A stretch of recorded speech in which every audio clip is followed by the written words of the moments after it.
Hello friends, இன்றைக்கி video என்னென்னு பார்த்துட்டிங்கன்னா, நம்ம வீட்டில் சேகரித்து வச்ச குப்பையோட கழிவுகள் பாரு. வெங்காயத்தோட தோல், சட்னி அரைச்சிட்டு மல்லித்தழையோட இதழ் எல்லாமே நம்ம இந்த மாதிரி ஒரு இடத்த நான் தேர்ந்தெடுத்துருக்கேன்.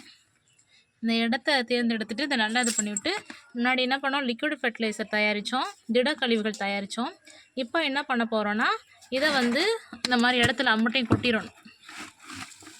கொட்டிட்டு இப்படி சேகரிச்சுக்கிட்டே வரணும். சேகரிச்சிட்டே வரணும். இது மேலே கொஞ்சம் மண்ணை கொட்டி விட்டுறணும்.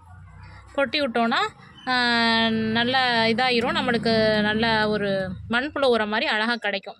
இதுக்கப்புறம் ஈவினிங் போயிட்டு மாட்டு சாணம், ஆட்டு சாணத்தோட தொழு உரங்கள்லாம் கொண்டாந்து இதில் மேலே கொட்டி விட்டுருவேன்.